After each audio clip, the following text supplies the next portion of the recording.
I am here as ever with Laure Jackson. Hello, Anne. Hello, great to be here too. Right now, we could come into what you do as a living, but we have been working through, because of what you do, the five senses is where we thought we'd start, as I was taught it in school, the five senses. We're going to work through those and then interpret that into proper speak, not Andy B version, and then we unpick it a little bit. So we have looked at hearing and we've looked at sight. What are we going to be looking at today? And then if I say the word smell, what's that in proper speak?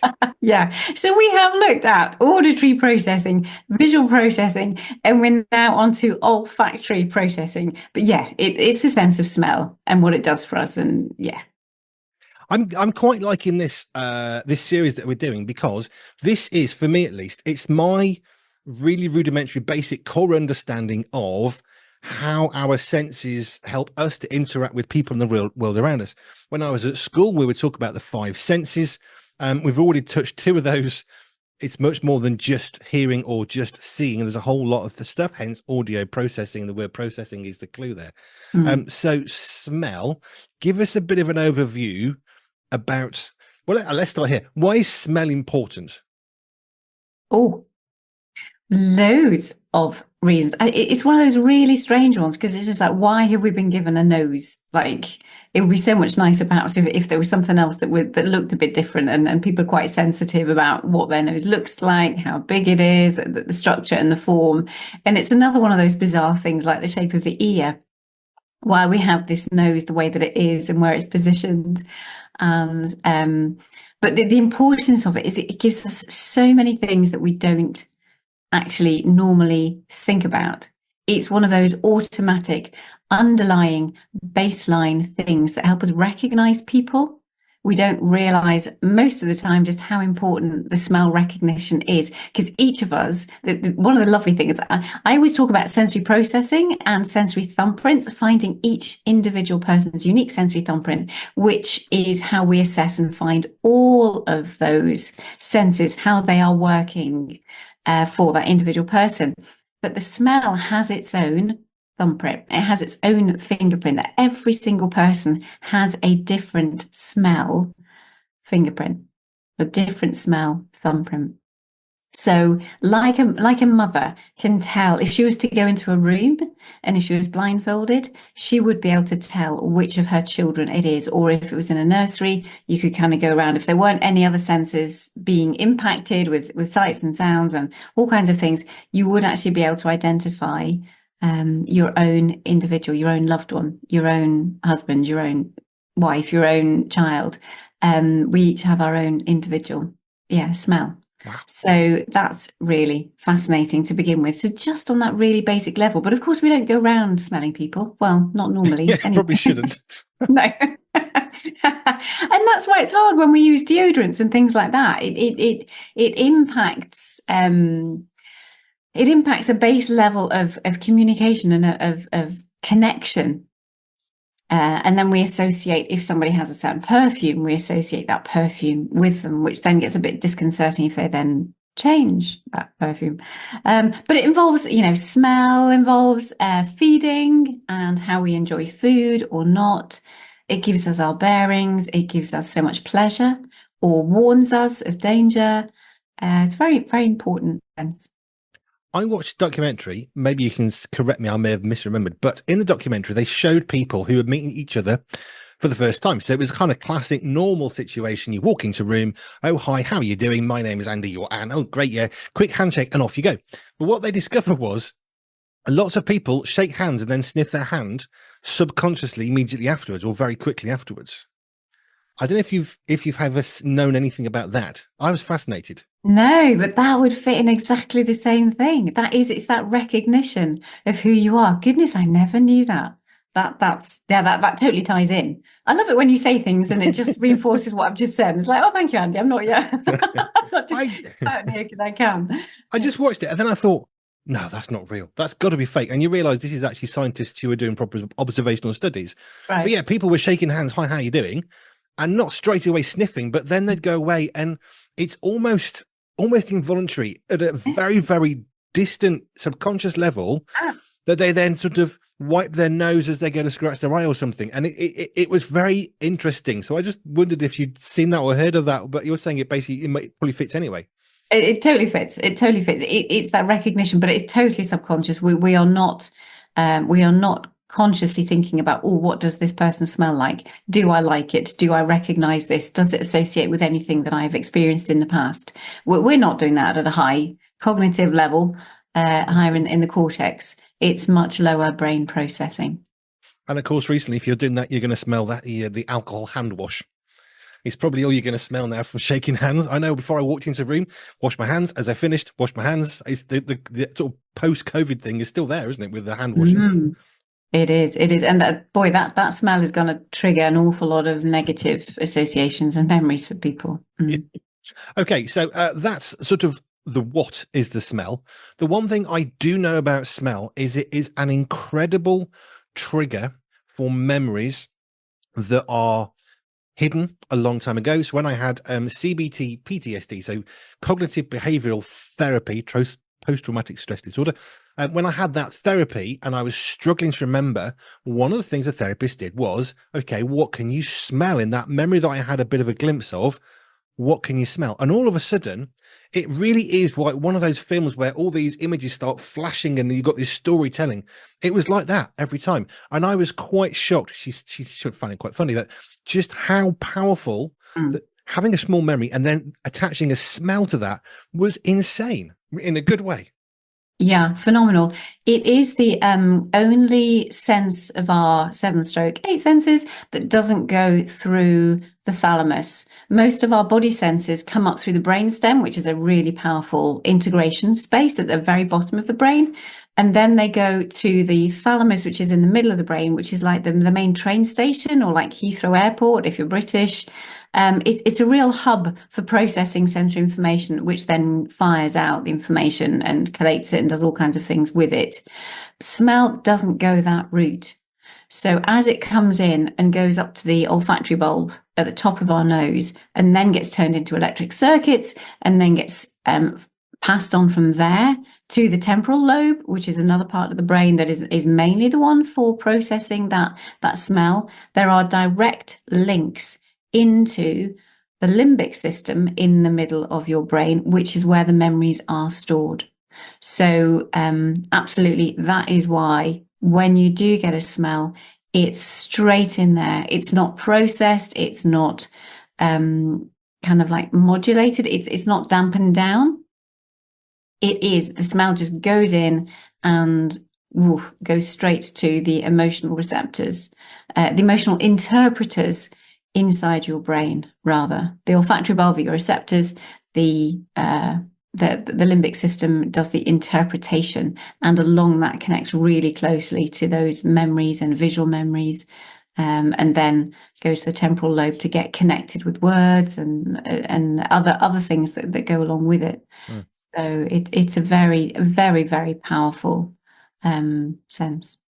So as opposed to other senses where effectively your body, your brain, some part of it is filtering the sight, the sound, that what you're hearing. Actually, when it's a smell, it's the unfiltered, the no makeup version. It just smacks straight. Sort of, I guess it just attaches to the memory, kind of. Yeah. It's much more direct, and that's where we try and use smell. Smell's hard to treat in that way. As a therapist, we're always looking for how we can change to make the systems work better. Smell.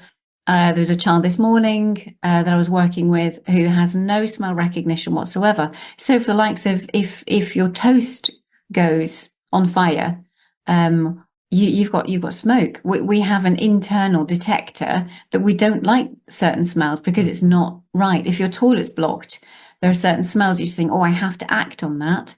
There are certain smells that are definitely designed to provoke us to action, to do something, to protect ourselves, or to actually act on clearing that blockage. So you lose all of that when you don't have your sense of smell. And for this person also, food had no appeal whatsoever. It's just because taste and smell are so intimately linked that Yeah, it's the desire to want to eat, the whole social side of eating, all of that disappears as well. So it's protection, it's social, it's connecting, yeah, with other people on a more intimate, just emotional level. All of that disappears, and they have to compensate in different ways. So you've got those who are overreactive, those who are underreactive, and those who might smell a smell, but actually they can't tell where that smell's coming from. They can smell it's something, but they can't even tell that it's a bad smell. Or if they think it is a bad smell, they can't see if it's the smoke from burnt toast, or if it's outside, something's going on, or if it's the diesel. We've got an Aga in our house. Actually, just think about this. We've got an Aga in our house, and there's certain the way that the wind blows on certain times makes the diesel smell come back into the kitchen, and that's not pleasant at all. It's just a really old one. But so for them, they wouldn't be able to tell the difference between if something was a burnt smell or if it was a diesel smell, and that's just confusing Hmm. because you know something's up, but you don't know what. And there's nothing visually to tell you, okay, you might have a bit of smoke if it's coming out of the toaster, but you might have smoke coming from elsewhere or the smell of something burning, but you can't actually see it, or you really have to pay attention to go and try and find where might there be something that is burning. Um, Two things on that one. One, I remember once I smelt electrical smoke from a dishwasher that just literally just caught fire. I smelt that and was running before I even knew what the problem was, because I immediately thought, well, that's not smoke, that's electrical smoke, because you can smell plastics and all sorts of stuff.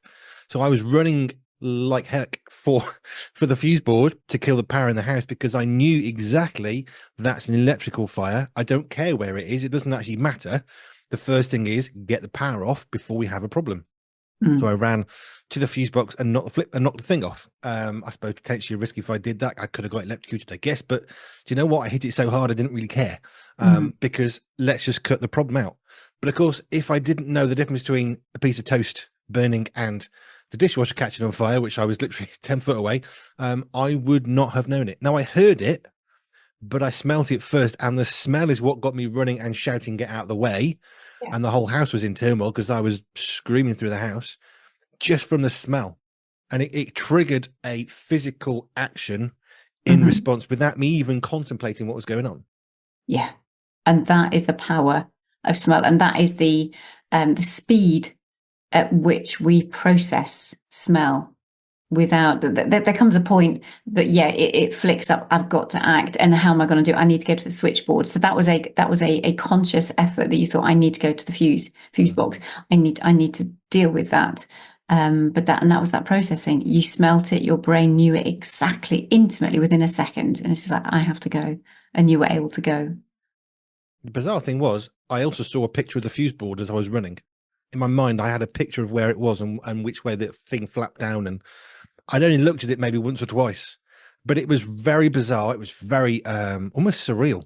But Mm. smell, picture, running, and I knew exactly where I needed to go on the fuse board, and it wasn't a surprise. It was but I mean, that is what we're talking about. That this is the power of smell, because it's not going to be filtered out by memory. It's not going to be filtered out by any of these normal things of where is the fuse board in the house, where's the stopcock, we got a leak.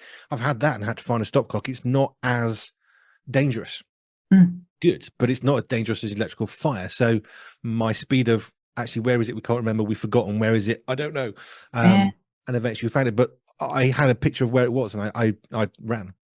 Yeah, yeah, and that's where some of the people that I work with, we do have that problem because they are associating things like bathroom soap, and they won't go into certain bathrooms, not necessarily because it's a fear or a danger, but the actual smell of it is so off-putting that they don't want to go near it. They won't go down certain supermarket aisles.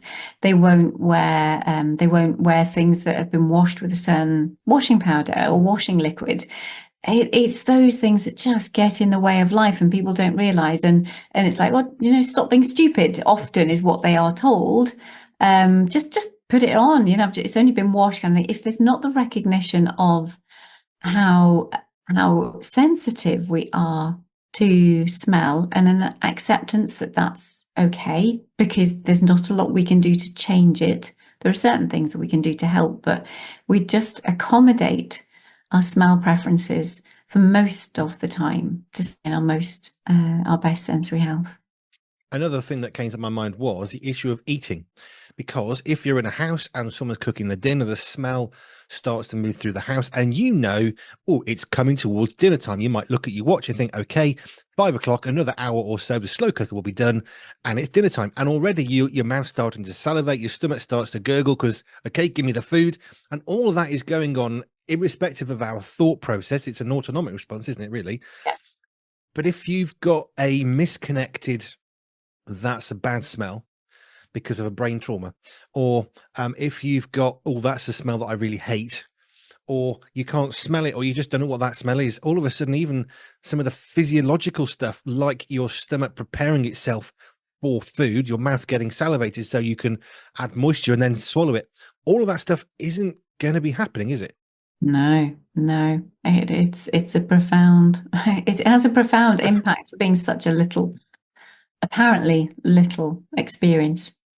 But huge. Huge. It's like smelling the flowers. My granddad had, was it polyps or something? And then he could never smell. Oh, So it's amazing what he could tolerate. And it took me a long time to think, how is he not bothered by that? That thing I'm going to be throwing up in a second. Yep, all good. Yeah, it's fine.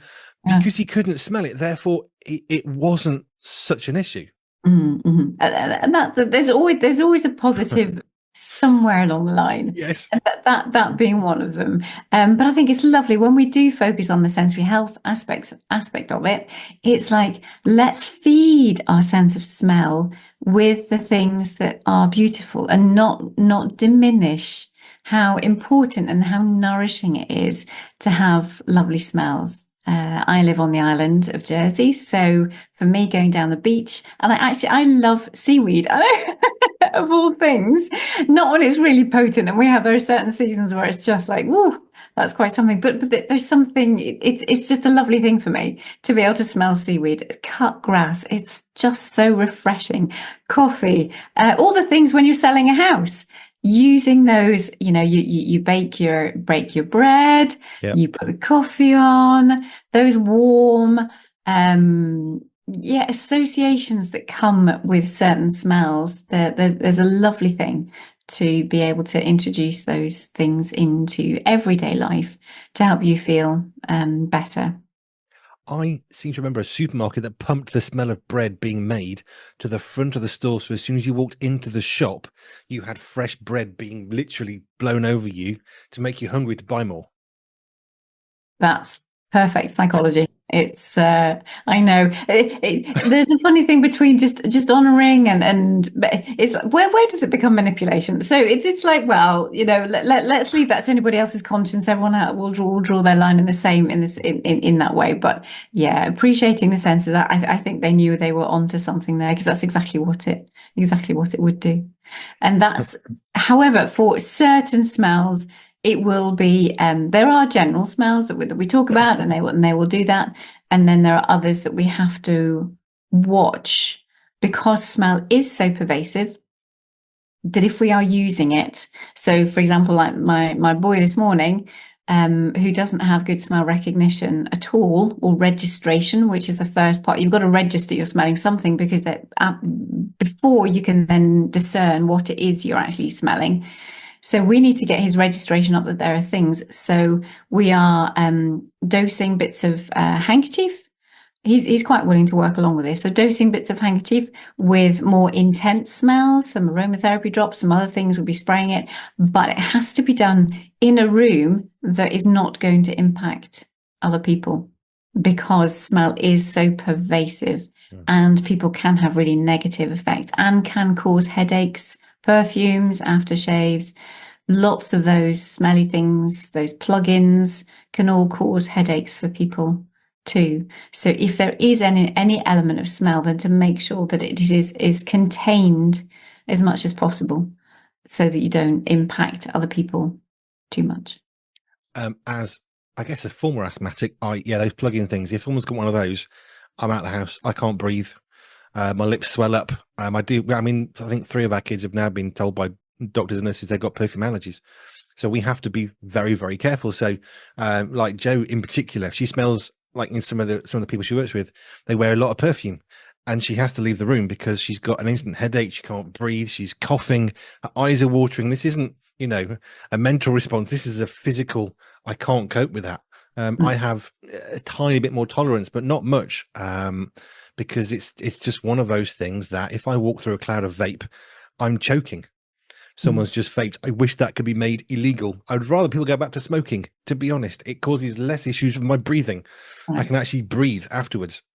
Whereas there's something in a vape, I think it's probably the scent in it, which my literally, I can't breathe, I can't swallow as I walk through that cloud or even anywhere near it. Yeah. And the thing, if there's anybody in the vaping industry listening, the most power will come from the fact that it is that proprioceptive, tactile oxygenation that's going on. The taste, yes, is an added something, taste stroke smell. But if they could just cut out all of that, so you literally are just sucking in air. That blowing and that sucking is so regulating. And that's why people smoked in the first place. Well, apart from the fact that nicotine has its impact. And that's why vapes have taken over, because actually people are off the nicotine addiction, but they still need that blowing and that sucking. And that's exactly what just doing it without the other stuff will be still powerful and effective.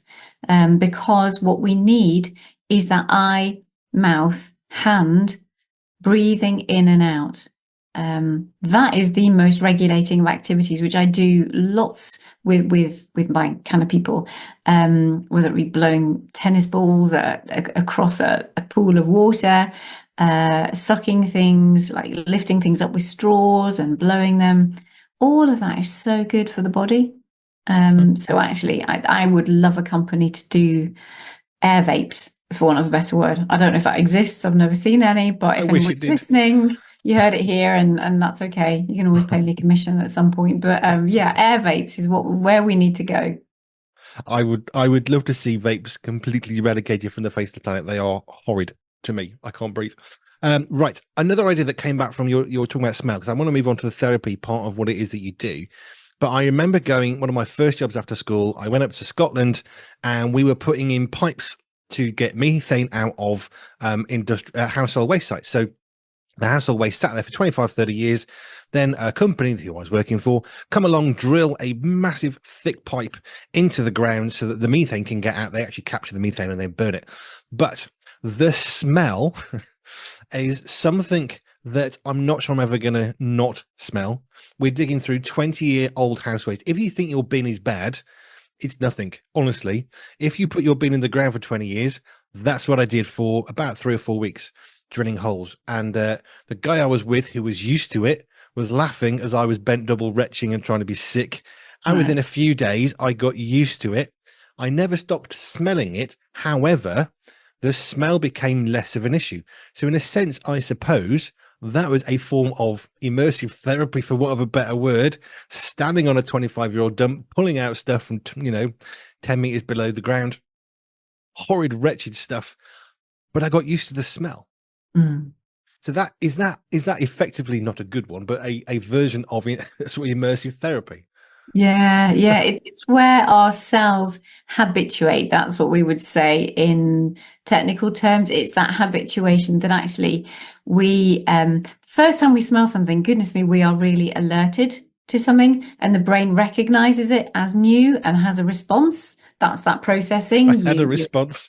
Yeah, had a response, yeah, for sure. And then over time, there is a sense of actually, oh, I've smelt that before.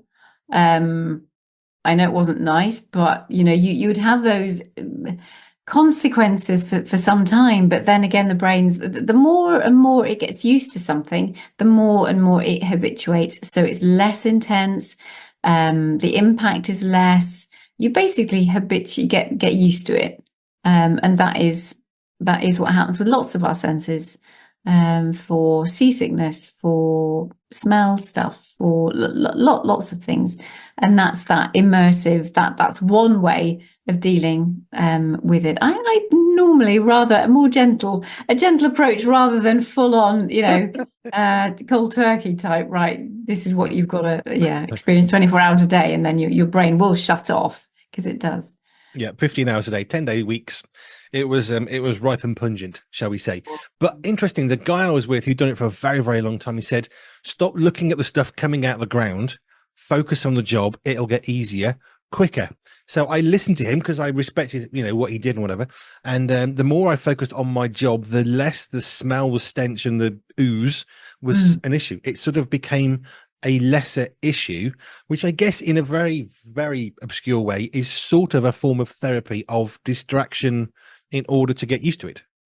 Yeah, we take the cognitive when we are heightened. This is a really interesting process that when people go through my sensory super system, I'm causing them to think. I'm asking them to think cognitively about how they are processing their senses, because most of that processing is subconscious. It's not something that they tell themselves to process. I'm going to like this. I'm not going to like that. It's like it's all lower brain processing, but I'm asking them to use their cognitive, their thinking brain to pay attention to things. And all of a sudden, things that weren't an issue before, well, they just weren't drawn to their attention. Now that I have drawn them to their attention, we've actually got to treat it, whether it be helping them to take their attention elsewhere, or by actually getting those senses more integrated, because otherwise we live in a situation that you've just described, that actually you are heightened to the sensory input, and it's actually worse than what it was before, because now you're actually aware that this is an issue. So we then need to come back down. So we kind of like go up and recognize, and it's all like, oh my goodness, there's all this happening, and can I cope? And then it's just like, well, actually, yes, we then need to come back down the mountain to normalize, to integrate, to treat, to settle the nervous system so that it's much more able, we can function so much better in life. Yes, you don't do the sink or swim method. I would imagine any therapists. No, there might be some. There might be some, especially if things have worked for them, then they tend to use the same treatment approach. I'm much more of a gentle let their inner drive pull them to what they're ready to that yeah, that's my way. So that's how I would do most of my therapy. Yes, if you've got an issue with smell, don't drill through Edinburgh's 25-year-old waste dump. Not recommended. But it might cure something.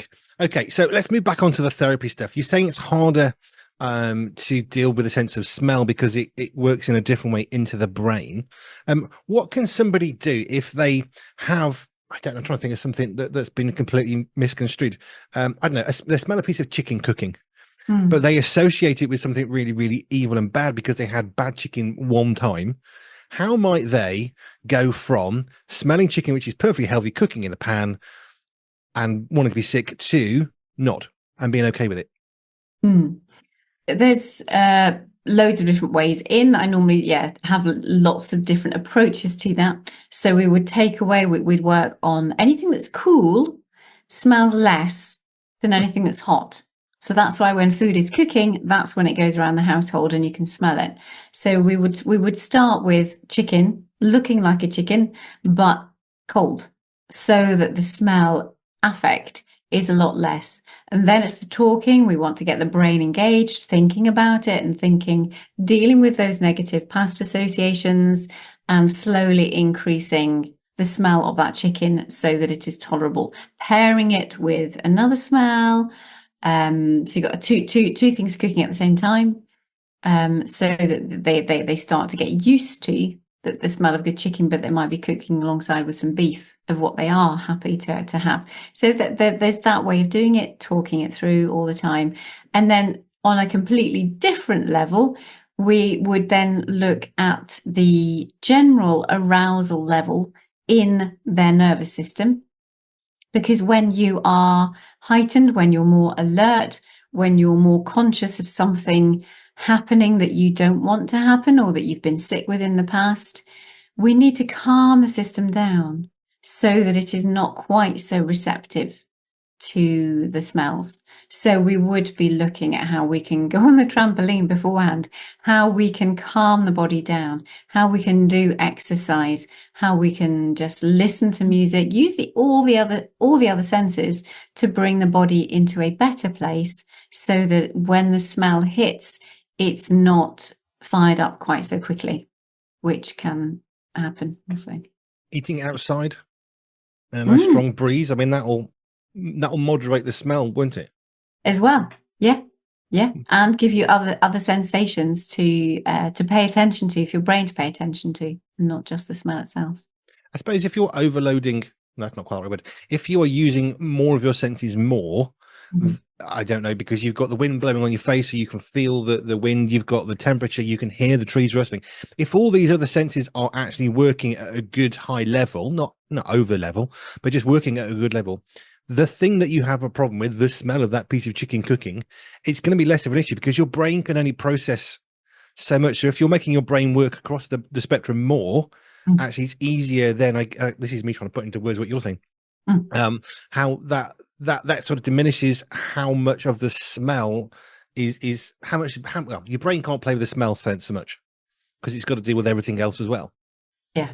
Is that really bad wording of it? No, I think that's it. The smell's always going to get in there, but I think there is less capacity, although the brain is remarkable, there is less capacity to process, because it can only process a certain number of things at the same time. But So have you had somebody you successfully worked through? Food is just in my head. I don't know why.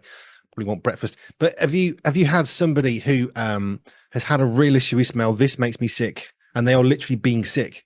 Have you ever worked with anybody and then helped them to to get through that? And now the success story is that they're okay now. yeah, because I have a 12-week stress-free mealtime program, because it's not generally, I get the words right, it's generally not just a smell issue. We do have the vision. So the people who are only eating beige food, they'll only eat 5 foods. They'll only eat McDonald's chips. They'll only eat those. Smell is a part of it, but it's typically more than just smell. So for me personally, I haven't worked with anybody that's just been smell. There's always been other things. But yeah, we totally get that, from just eating 5 foods, just those really basic foods, to then having a much wider repertoire because of the process that we go through, overworking for 12 weeks. That's really cool. I'm sure there are many parents who are thinking, how do I get my child to eat broccoli? How can I get him to eat carrot? I know as parents, we used to take broccoli and blend it and then put it into mash. So the mash Yeah. was a sort of green tinge to it, but it's a way of getting broccoli into the food, cheating slightly to get the nutrients in. So there are things we can do, but I suppose in a sense as well, that particular one, which we did do, that's lowering the intensity of the broccoli because now it's mixed with mashed potato and some butter and some salt and some pepper. And all of a sudden the broccoli's there, but it's just very weak. Yes, yeah, and that's exactly one of the ways in to increase tolerance, taste, smell, exactly that kind of thing. But the 12-week thing that you talked about, I guess that's the point there because we can't just smell food. We have to see food, or we have to hear it cooking, or we can taste it, or we can touch it. Chicken feels different to beef, which feels different to, I don't know, sweet corn. They've got different textures. So that Totally. I guess that's part of the battle and why people like you can come along and say, well, it's not just the smell, it's these other things as well, and then work with people to help them to get past the thing, which is the smell, because part of the thing is it's not actually just the smell. Yeah, and also to be able to sit still at the table to be able to eat anything in the first place. Yeah. It's just like, how much of that is the smell, or how much of that is their body, that actually just can't, they can't sit still because of their vestibular proprioceptive processing, that we will get onto after we've done the 5 senses. Yes. Right. Thank you. I've liked the one on smell because I think for me, having worked on that household waste site, it's something Mm. I have heightened awareness of the issues around. Having had, I suppose, therapeutic trials of just keep doing it until it's not a problem anymore, because you've got a good job to do, which isn't necessarily the gentlest way. But I mean, it worked for me. I was, on my own in Scotland. I've just got to get on with the job or quit. Mm. And sometimes there is that part of you just have to find a way, and in having to find a way, you actually do get through it. What is it? Having a problem creates innovation, or there's a better phrase of that one. But yeah, okay, interesting. I'm enjoying this series because it's going through the real basic stuff and realizing it's not basics. And when you talk about how smell doesn't go in the same way as hearing or sight, immediately it's obvious to me at least why there are so many complications and why people can have so many layers of issues, like an onion that has to be peeled away. What's the Mm. real cause? Yeah. Smell might only be the trigger, but it's not necessarily the actual problem, which is specialists like you can then say, yeah, that's not the issue. Maybe look at this instead. Okay, thank you, Anne. We've got 2 more of the basic senses to work through, and then we'll get to the other senses, because if you were taught in school like I was, there's 5 senses. You weren't wrong, but they maybe missed out some extra bits and pieces. So we'll get onto those as well. If you want to know more about Anne Laure Jackson, you can find out best pure247radio.org/ALJ, pure247radio.org/ALJ, and it will take you through to connect with Anne. And if you're a parent struggling with food issues with your children or your wife, husband, whatever, then maybe the 12-week course is something you can consider. Thank you, Anne. I'm really enjoying these. Really, Yeah, really, I'm so really. glad. It's going back to basics in a way which is important, with, I suppose, more up-to-date understanding of what else is going on, because science, helps us to learn more and more things, and then thinking, well, how can we do better? How can we help people? So yeah, it is good. How can we be more loving and compassionate to a society of people who are struggling, not just with their smell, but all sorts? Right. Thank you. I got very excited about this. It's good. Okay. Thank you, Anne. And I will see you again, God willing, next week. See you next time. Rated 5 stars by Sorted Magazine's film critic, Pure 247 takes you behind the scenes of the birth of a global Christian radio station. Andy B will have you laughing and crying as you discover what it takes to create ministry that matters in this inspiring tale of perseverance, honesty, and vulnerability. Buckle up and get ready for a story that's uplifting as it is entertaining.